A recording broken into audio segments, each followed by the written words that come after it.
वो चले गए।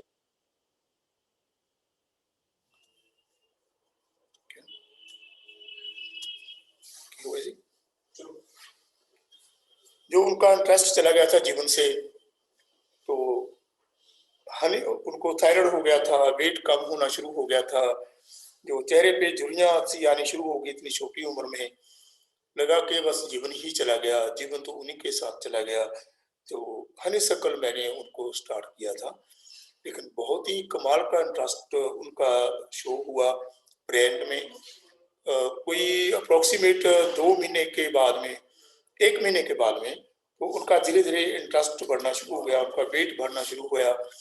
तो बड़ी कमाल की बात हुई कि 3-4 महीने जब हम उनको कंटिन्यूस देते रहे हनीसकल, तो उससे जब बात हुई तो उसके फादर साहब का मेरे पास फोन आया कि अब जो लड़की है दूसरी शादी के लिए तैयार हो गई है। बोली कि नहीं, कोई बात नहीं, जीवन में ऐसा ही होता है और बहुत बार ऐसा हो जाता है, कोई नहीं, जो जीवन ने दिया हम उसको स्वीकार कर लेते हैं। मैंने तो उनको प्रेम ही किया था ना, अगर उन्होंने हमारे प्रेम को नहीं समझा तो ये उन्हीं का पार्ट है। मैं अपने पार्ट में सच्ची हूँ, मैंने उनको सच्चा प्यार किया था, मैंने तो प्रेम दिया, मैंने कौन सा बुरा किया। ये जो अंदर से बातें आई वो हनीसकल की वजह से आई। उनका थायराइड भी ठीक हो गया, उनका वेट बढ़ना शुरू हो गया, चेहरे पे नूर आ गया, और इतना अच्छा नूर आया, और उन्होंने फिर से शादी की, और आज तक भी बहुत साल हो गए, मैं अभी भी कभी कभी बातचीत होती रहती है और पेशेंट की वजह से, उनके परिवार से। तो आज तक उनको कभी भी पीछे मुड़ के देखना नहीं पड़ा। उनका मन पूरी तरह से प्रेजेंट की जो रिग्रेशन थी, जो उनकी उनका दुखांत था, उनमें से निकल पाया। ये कमाल हनीसकल का हुआ।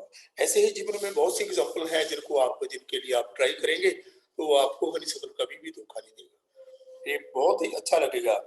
और जैसे और पेशेंट हमारे पास आते हैं कि लगता है कि एक पेशेंट और भी आया हमारे पास, उसके हस्बैंड की डेथ हो गई, वो बच्चे मतलब थे उसके घर में, छोटे बच्चे थे। तो उन लड़की ने क्या बोला था कि मैं आधी मर गई हूँ, ये हनीसकल की वर्डिंग है। मेरा तो जीवन आधा तो उन्हीं के साथ चल गया, मैं आधी मर गई हूँ, जो क्या बोलते हैं हाफ डेड, मतलब हस्बैंड डाई हो गया तो मेरा आधा तो मौत उन्हीं के साथ हो गई। ये पूरा हनीसकल है, एग्जैक्टली वर्डिंग हनीसकल की है। बोलेगा कि सब जीवन उन्हीं के साथ चला गया, अब उन्हीं की याद आती रहती है। देखती हूँ वो सुबह उठते थे, मैं उनको खाना बनाती थी, चाय बनाती थी, वो काम पे जाते थे, ये पूरा दिन मेरे सामने घूमती रहती हैं ये बातें, मैं इनसे निकल नहीं पा रही हूँ। मुझे मेरा बच्चों में भी ध्यान नहीं आ रहा, मेरा काम करने में भी ध्यान नहीं आ रहा, तो मैं इन बातों से निकल ही नहीं पा रही, मैं पूरा दिन वही बातों में झूठती रहती। तो मैंने उनको भी हनीसकल दिया था, उसका भी मेरे को बहुत ही अच्छा रिजल्ट मिला। आप इन एग्जाम्पल को देख करके अगर सोचेंगे तो सीधा एग्जाम्पल जो मैंने आपको दिया वहां पर ट्राई करेंगे तो बिल्कुल ठीक रिजल्ट मिलेगा। जो बातें हमने टेक्स्ट की है पहले, इसके सिम्टम बताए हैं, आप खुद से लगाना तो खुद से भी आपको बहुत अच्छा रिजल्ट मिलेगा इस चीज का। तो जैसे हमारे पास और पेशेंट भी आते हैं, जैसे हमने पहले भी बात की थी आपके साथ, कुछ लोग पाकिस्तान में चले गए, हमारे इंडिया से चले गए, कुछ लोग उधर से इधर आ गए, तो उनका उस स्थान के साथ, उन लोगों के साथ जो लगाव जुड़ा हुआ, वो लगाव का पीछा नहीं जा रहा, वो लगाव तंग करता है, उसकी याददाश्त मन के ऊपर सवार हुए रहती है। ये सब हनीसकल का मतलब जो सिम्टम होते हैं। जैसे मतलब दूसरी जगह में शिफ्ट हो गए, शिफ्ट होने के बाद भी ये लगे कि काश हम नहीं आते, काश हम वहीं पे रहते।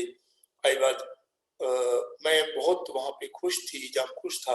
ये सब हनीसकल है, इसको हम हनीसकल से ठीक कर सकते हैं इस दिक्कत को। पूरी बातें पिछले समय की बातें करना, गुजरे हुए समय की बातें करना, गुजरा हुआ युग, गुजरा हुआ बीता हुआ समा, उनकी बातें करना, उनके ऊपर झूठते रहना, उनको याद करते रहना। उनको याद करना यहाँ तक तो पॉजिटिव है, उनको याद करना बुरी बात नहीं है, उनको याद करने से दिक्कत होना बुरी बात है। उनको याद करने से आपका सर दर्द हो जाए, उनको याद करने से आपकी भूख चली जाए, आपकी प्यास चली जाए, आपका प्रेजेंट में इंटरेस्ट चला जाए, वो बात बुरी है, वो बीमारी का पार्ट है, उसको हनीशक्ल क्लियर कर देगी आपके लिए। हनीशक्ल का क्या काम है? जिंदगी में गलती कोई नहीं करता, हम सब लोग करते हैं, सभी से हो जाती है, पर पॉजिटिवनेस कहाँ पे है कि वो गलती का एहसास जो है हमें आगे ना गलती करने की हिम्मत देता है, हमें गलती ना करने के लिए मन को वो स्थिर करता है, हमें सोचने के लिए मजबूर करता है कि हम आगे गलती ना करें। ये हनीशक्ल का पार्ट है, वो बीती हुई गलतियों का वो सबक लेना, उनसे सीखना कि हम आगे कुछ भी ना करें, ये हनीशक्ल कर देगी, अपने आप हो जाएगा। आप हनीशक्ल दोगे तो पेशेंट अपने आप रिएक्ट करना शुरू कर देगा उससे, है ना। तो कंटिन्यूस जो पिछले, जैसे किसी आदमी का एक्सीडेंट हो गया या कोई चोट लग गई, तो ये दोनों बातों में काम करते हैं, एक्सीडेंट और इंसिडेंट, दोनों में। जैसे एक्सीडेंट हो गया, उस एक्सीडेंट में इतनी चोट लगी, लगता हाँ इतना बुरी तरह बच गए भाई, हम तो बुरी तरह बच गए, मर जाते, ऐसा हो जाता, ऐसा हो जाता। वो एक्सीडेंट का कंटिन्यूसली उनके जो मन से इम्पैक्ट नहीं जाता, वो भी हनीशक्ल है। कोई इंसिडेंट हो गया, जो हमने पहले भी बताया है, वो भी इंसिडेंट ही थे ना। किसी भी इंसिडेंट को नहीं भूल पाना, वो कुछ भी हो सकता है, कोई भी इंसिडेंट ऐसा हो जिसको वो भूल नहीं पा रहा और उस भूल ना पाने की वजह से दुख में चले जाना, वो हनीशक्ल है। वह उसको हनीशक्ल देंगे तो वो ठीक हो जाएगा। जैसे कोई भी आदमी बार बार गलती करता है, पहले गलती हुई, फिर से गलती, फिर से गलती, फिर से गलती, नॉट रियलाइजिंग द मिस्टेक्स, ये भी हनीशक्ल है। तो जो पास्ट की गलतियों का एहसास नहीं होता, फिर से वही, फिर से वही, वो भी हनीशक्ल है।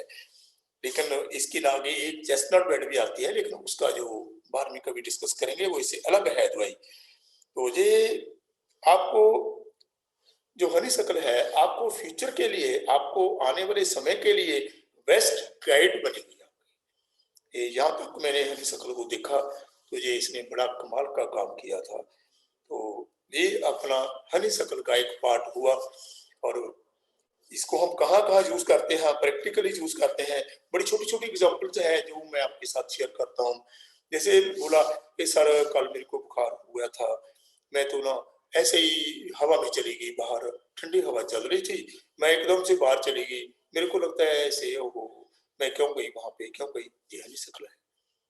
और हम इधर से पार से सोचते हैं, तो ये अगर बैच की प्रैक्टिस में आप देखना चाहते हो तो ये हनीशक्ल ठीक हो जाएगी।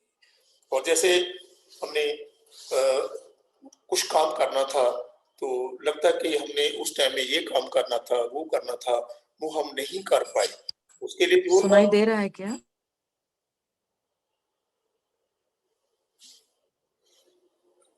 आपको सुनाई नहीं दे रहा? जी सर, आवाज आ रही है? अभी आ रहा है। उसको, उसके लिए हनीशक्ल काम करेगी। जीवन में हर किसी बीते हुए दुखांत को निकालने के लिए हमारी जो हनीशक्ल जो मेडिसिन है, this is the most important drug for अपने को अपने पास है, जिसको हम कभी भी जीवन में यूज कर सकते हैं। ये जीवन की पूरी गलतियां निकालने के काम आती है, और आगे को आपने को सचेत कर देगी, अपना एक बेस्ट गाइड बन जाएगा। अपने साथ एक अपना अच्छा गाइड होगा जो हनीशक्ल है, वो आगे को गलती ना करने के लिए भी हमारी दिमाग को समर्था देगी। हम बहुत कम गलतियां करेंगे अगर हम हनीशक्ल लिया हो टाइम पे।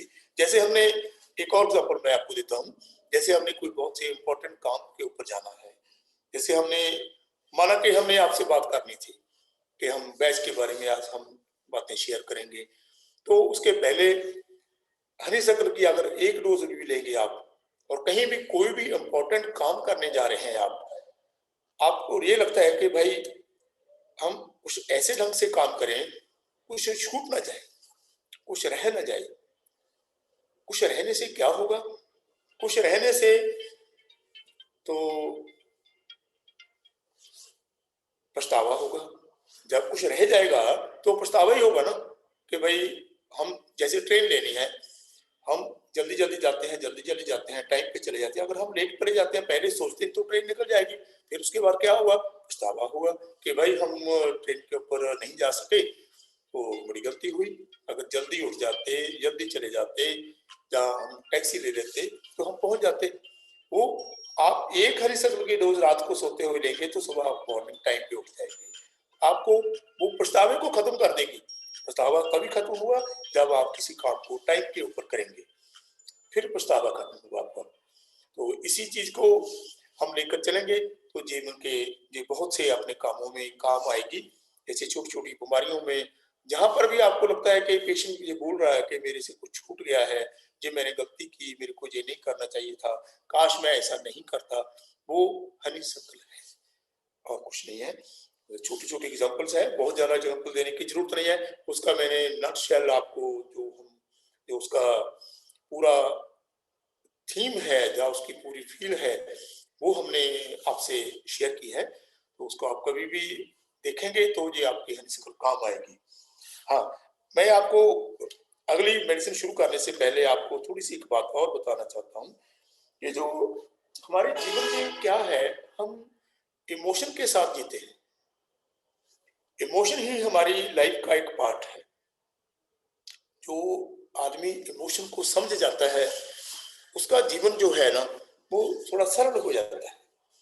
जब इमोशन को समझते हैं हम, तो इमोशन को समझने से हम सिचुएशन को समझ लेते हैं। जब हम सिचुएशन को समझते हैं तो हम जीवन में कामयाबी की तरफ चलते हैं। जैसे हमारे कुछ इमोशंस को जिनको मैंने स्टडी किया, डॉक्टर बैच साहब की मतलब जो लिटरेचर है उनमें पढ़ा था मैंने, वो मेरे को बहुत अच्छी लगी। मैंने उसको जीवन में इम्प्लीमेंट भी किया है जहां तक हो सका, और मैं लोगों के साथ भी शेयर करता रहा हूँ। मैंने अपने क्लिनिक में भी कुछ बातें लिख करके लगाई हुई है। वो बातें बड़े काम की चीज है। मैं आपको छोटे में बताता हूँ, अगर आपने लिखना हो तो लिख सकते हैं, टाइप करना हो टाइप कर सकते हैं, नहीं तो फिर सो मैं कभी उनको लिख करके सेंड कर दूंगा, उसमें लिंक सेंड कर दूंगा। तो जैसे करेज है, कुछ इमोशन की हम बात करेंगे तो 10-12 इमोशन है। जैसे करेज है, सिंपैथी है, पीस है, स्टेडफास्टनेस है, मतलब सतर्कता, जिसको हम सतर्कता बोलते हैं, हौसला है, हमदर्दी है, सतर्कता है, और विचार पूर्वक होना मन का, हम विचार करते हैं, वो जो किसी के ऊपर फेस करना, ये हमारे टोटल जैसे स्ट्रेंथ, शक्ति, शक्ति का जो एहसास होना, खुद की शक्ति, खुद में शक्ति का मतलब अपने जिंदगी का खुद की शक्ति का एहसास होना, स्ट्रेंथ होना, सर्विस, कुछ करना, सर्विस किसी के लिए कुछ करना, और विजडम, लियाकत बोलते हैं जिसको हम सूझबूझ बोलते हैं। और विजडम और इंटेलिजेंसी, ये दोनों चीजें अलग अलग चीजें हैं। और विजडम और चीज है, इंटेलिजेंसी और चीज है।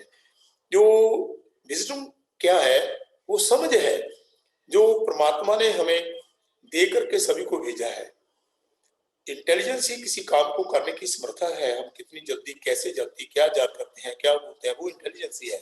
जो विजडम है, जो वो एक हमारा एक बड़ा तगड़ा इमोशन है, अंडरस्टैंडिंग है, फॉरगिवनेस है, और ह्यूमिलिटी है। ये हमारे कुछ पॉजिटिव जो इमोशंस हैं, इनके इनके साथ ही जुड़े हुए नेगेटिव इमोशंस हैं।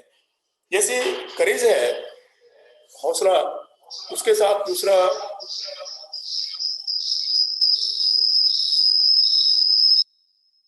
हाँ, ये हम स्टडी कर रहे हैं। इसको देने का तरीका भी हम बताएंगे कैसे। ये तरीका ही तो है जैसे मैं बता रहा हूँ आपको। पहले हम इमोशन को स्टडी कर ले, उसके बाद में बोलता हूँ मैं आपको। जैसे करेज के उल्टा क्या होता है, करेज की लैकिंग होगी, टेरर होगा, डर होगा, हौसले का डर होगा। अब उस डर को रिमूव करना है, वो बेस्ट बराबर हमारे पास मेडिसिन है, जैसे रॉक क्रूज हो गया, विप्लस हो गया, यस, विवेक, हाँ, बुद्धि बता, इसको बोलते हैं। हाँ, और जैसे सिंपैथी है, वो हमदर्दी है, और जो उसका नेगेटिव पार्ट फियर होता है। तो फियर एक बीमारी हो गई, तो उसको भी हम टैकल करेंगे। उसको टैकल करने के लिए हमारे पास इसमें बैच में मेडिसिन है, न्यूमरस है, और उसकी एग्जांपल्स मैं बाद में दूंगा। ये सिर्फ मैं आपको ये इमोशन की बात कर रहा हूँ। जैसे पीस है वो टॉर्मेंट है, पीस सुख है, टॉर्मेंट दुख है। और दुख जो है, कितना दुख है, क्या है, उसके लिए इसकी जो मेडिसिन है, जैसे एग्री मनी हो गया, ये हुआ, बहुत सी मेडिसिन है इसमें, वो हम कभी फिर स्टडी करेंगे। और जो स्टेडफास्टनेस है, सतर्कता बोलते हैं जिसको, उसके जस्ट अपोजिट क्या है, वो इनडिसीजन है। इनडिसीजन जो एक नेगेटिव एस्पेक्ट है लाइफ का, वो एक नेगेटिव इमोशन है। ये पूरे जो इमोशन है उनके साथ नेगेटिव इमोशन जुड़े हुए हैं, जिनको हमने ठीक करना है। हेलो, हाँ, मैंने तुझे बात कर करी, मैं मीटिंग में था, मैं कितने बार फोन कटा, तुझे बात कर करी आधे घंटे बाद।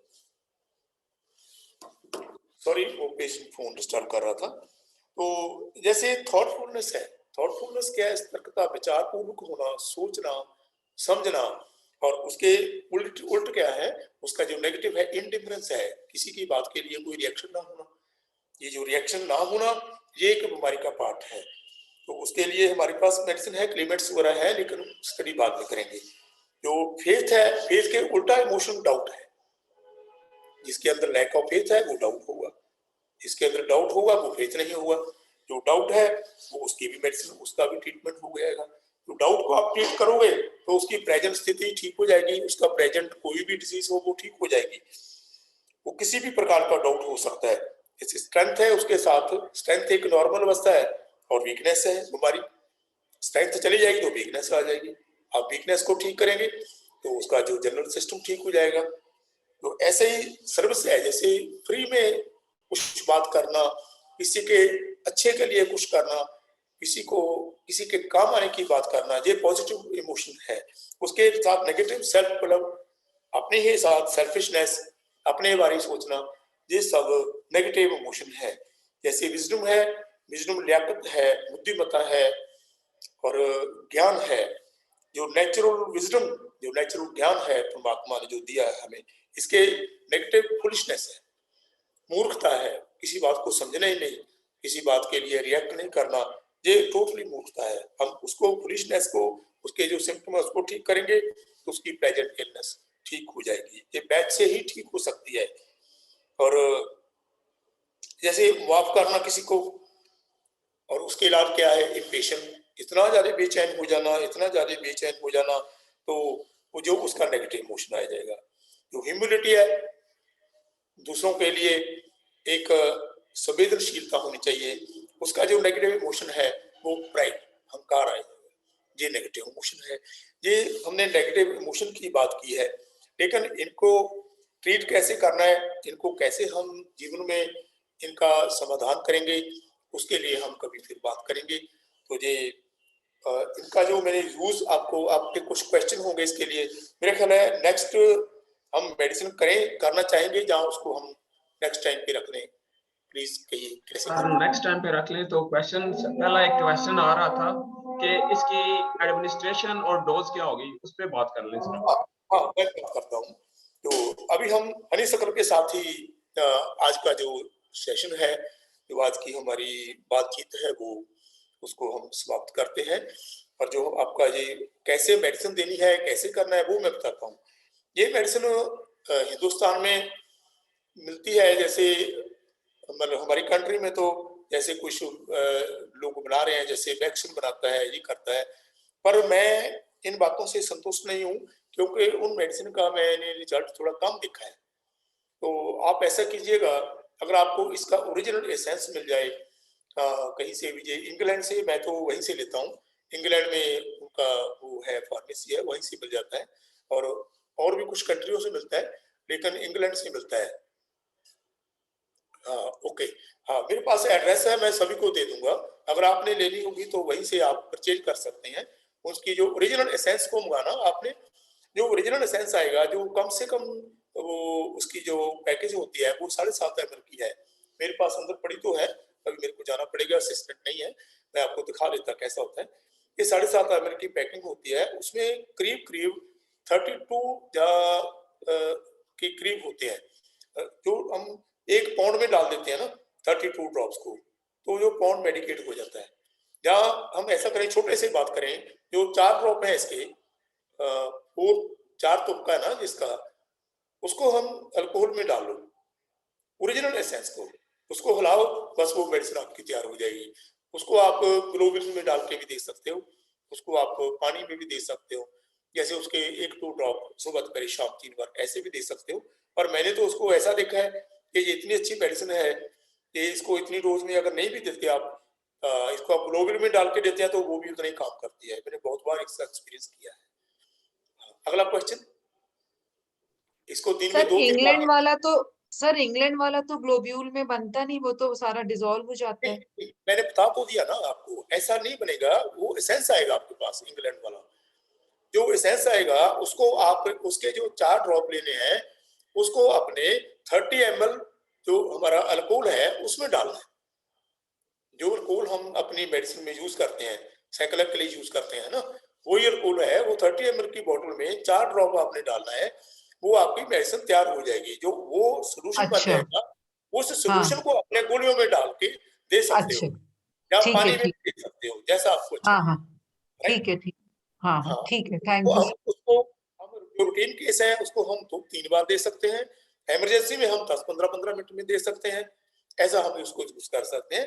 इसको कंटिन्यू काफी देर के लिए भी किया जा सकता है, इसका कोई भी साइड इफेक्ट नहीं आपके पास आएगा। हाँ जी, अगला क्वेश्चन। सर इसमें कितनी मेडिसिन है टोटल?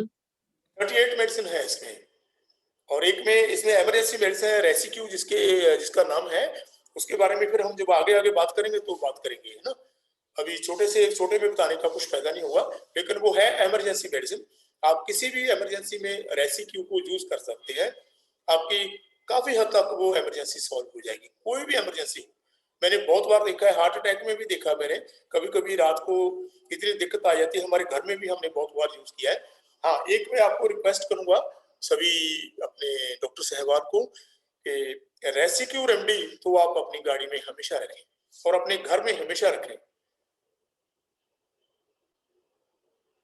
सर आप मैं कैसे डिसाइड मैं करते हैं कि हाँ हाँ, मैं ये चाहता हूँ कि आप मेडिसिन को, बैच रेमडी को होम्योपैथिक मेडिसिन के साथ ना दें, क्योंकि वो भी एक अलग ट्रैक पे काम करती हैं, तो ये इनका अलग ट्रैक है। हम दोनों बातों को अगर यूज करेंगे तो दोनों में कंफ्यूजन होगी और मेडिसिन काम नहीं करेगी उतना अच्छा। मतलब लिटरेचर में लिखा हुआ है कि हम उसके साथ दे सकते हैं, मेरे को पता नहीं कैसे लिखा है, पर मैंने जो अपना एक्सपीरियंस किया है, मैं एक ही डोज सिंगल मेडिसिन से काम करता हूँ, और सिंगल मेडिसिन पूरी तरह सफिशिएंट होती है हर प्रॉब्लम को सॉल्व करने के लिए, अगर उस प्रॉब्लम को आपने प्रॉपर डायग्नोज कर लिया तो।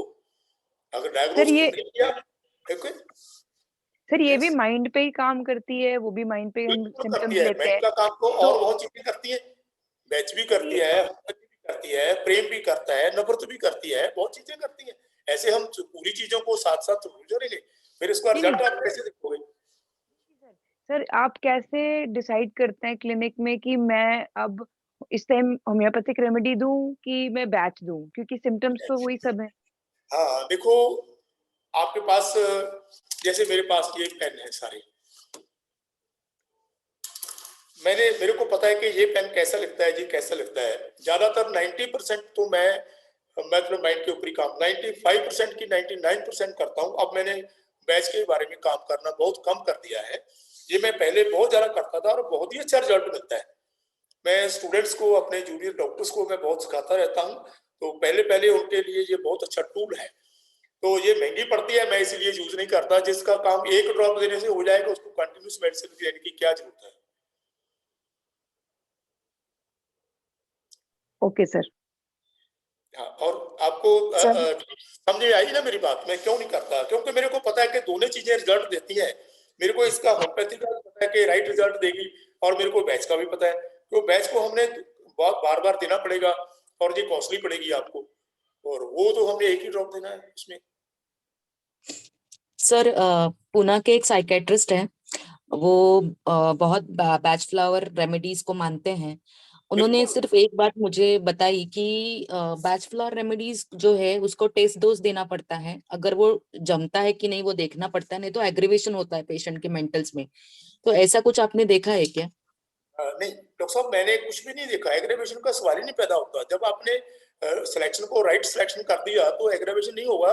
आपको सिर्फ 2-3 मिनट में इंप्रूवमेंट स्टार्ट हो जाएगी, कुछ भी हो जाए 5-7 मिनट में हो जाएगी। जैसे हम होम्योपैथी में देखते हैं ऐसा ही है, ऐसा ही होता है, प्रोवाइडेड शर्तें कि आपकी जो दवा सिलेक्ट आपने किया वो सही होनी चाहिए।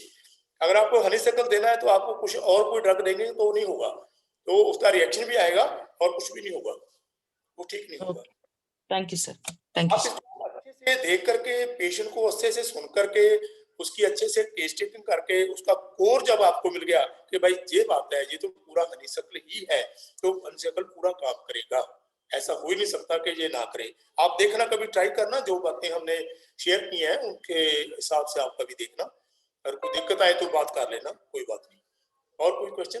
सर और जब हमको इम्प्रूवमेंट लगती है, जैसे आपने जो लेडीज के बारे में बताया था, जो 3 महीने आपको आपने उसको बैच फ्लावर रेमेडीज दी, वो बैंकर, तो फिर उनका जब ठीक हो गया तो उन्होंने आपने उनके मेडिसिन को टेपर किया या सडनली बंद कर सकते हैं, कैसे किया?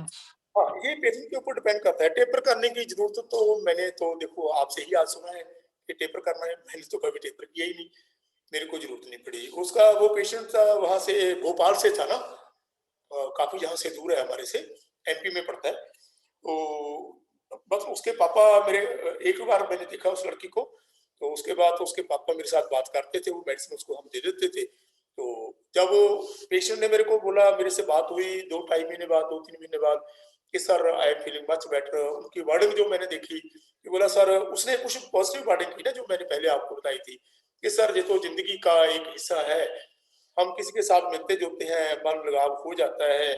मेरा उनके साथ बहुत अच्छा लगाव हो गया था, लेकिन मैंने तो कुछ गलत नहीं किया। जो उसके अंदर पॉजिटिवनेस आ गई, जो उसको खड़ा करने के लिए एक शक्ति अंदर आ गई उसके, कि मैंने तो कुछ गलत नहीं किया, मैंने अच्छा किया, मैंने दिल से प्रेम किया था, मैंने उनको चाहा था।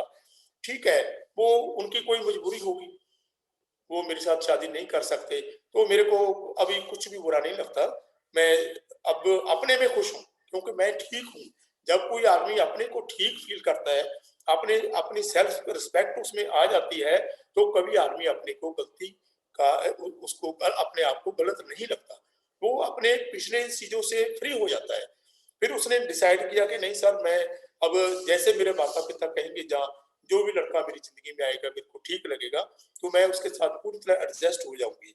ये तब तक हम मेडिसिन दे रहे थे। उसके बाद क्या हुआ, उसके फादर ने मेरे को बताया, वो लड़की मैं काफी अच्छी पोस्ट में चलेगी, बैंक में कोई हायर पोस्ट होती होगी, तो कोई लड़का उन्होंने देखा, तो उन्होंने लड़की के साथ उसकी मुलाकात करवाई, देखा, पूछा, उसने बोला कि हाँ जी मेरे को लड़का अच्छा लगता है, ठीक है कोई बात नहीं। उसके शादी कर दी। शादी करने के बाद हम तब तक भी हम उसको मेडिसिन देते रहे। तो उसके बाद जब उसने बोला sir I am much better, मेरे मन में कभी किसी पिछले समय का ख्याल नहीं आया, बल्कि मेरे मन में पॉजिटिवनेस रहती है कि जो लड़का मेरे साथ प्रेम करता था, मैं जिसको बहुत प्रेम करती थी, वो लड़का कुछ देर पहले चला गया, बहुत ही अच्छा हुआ। अगर वो लड़का बाद में मेरे को छोड़ देता तो क्या होता? इसका मतलब मेरा डिसीजन शायद सही नहीं था, जो कुदरत ने किया वो अच्छा किया। ये हनीसकल की पॉजिटिविटी उसमें आ गई और हमने हनीसकल छोड़ दिया, ऐसा हुआ। और क्वेश्चन? सर अगर मेडिसिन देने के बाद अगर हमें कुछ एंटीडोट देना हो तो कौन सा मेडिसिन दे सकते हैं? क्या देना हो? एंटीडोट। इसके लिए एंटीडोट? अगर हमें बैच ड्रग्स देने के बाद कुछ पेशेंट को एग्रावेशन वगैरह। बहुत ही डॉक्टर साहब, बहुत ही बढ़िया क्वेश्चन पूछ लिया आपने मेरे से। शायद मेरा भी इतना दिमाग नहीं काम करता कि मैं आपको ये क्वेश्चन बताता। ये तो हर होम्योपैथ को क्वेश्चन का पता ही होना चाहिए, बेशक होम्योपैथी हो, बेशक बैच रेमेडी हो, वो कुछ भी हो, बेशक एलोपैथी का भी हो। मैं कहता हूँ क्योंकि आपको एंटीडोट कैसे करना है, ये तो बड़ा कमाल का क्वेश्चन आपने पूछा। रियली मैं बहुत खुश हूँ आपके ये इस क्वेश्चन से। मैं आपको बताता हूँ कि जैसे पहले भी डॉक्टर अमजद मंसूर साहब के कोई दोस्त है, उन्होंने मेरे से सवाल किया था कि मियाज़म को कैसे डील करना है। ये जस्ट लाइक उसी जैसा है कि जो भी आपके पास सिम्टम आ गए, आप उसको रिमूव कर दो, एंटीडोट हो जाएगा। जो मेडिसिन उस सिम्टम के आधार पे बनती है वो मेडिसिन आप दे दो, उससे वो एंटीडोट हो जाएगा। और कुछ? जी सर, एक पेशेंट था, वो काम करने के लिए विदेश गया था। वहाँ उसे मनचाहा का हाँ जी सर, सुन रहे हैं आप सर? जी सर, वो एक पेशेंट था और वो काम करने के लिए विदेश गया था, पर उसको वो मनचाहा काम नहीं मिला, तो फिर वो उससे वहां से वापस आना पड़ा अपने देश में। और अभी वो ऐसे ही विचार में है कि मैं क्यों गया, मेरे से ऐसे क्यों गया। हाँ, आप उसको हनीशकल दे दो। सर ये वो पेशेंट आप को काम करता है उसमें उसका इंटरेस्ट आ जाएगा। मैंने पहले बोला था ना, जब हम बात कर रहे थे कि जो पुरानी हाँ। जो मुश्किल से निकाल करके उसको प्रेजेंट में उसका इंटरेस्ट डाल देगी। अब वो जो जहां पर भी है वहां पर खुश हो जाएगा। सर एक बात वहाँ सर क्लियर करनी है, जी एक क्वेश्चन है सर। जी बोलिए। हेलो, हाँ जी बोलिए। एक क्वेश्चन करना चाह रहा हूँ मैं। आप एक करके तो समझ नहीं आता।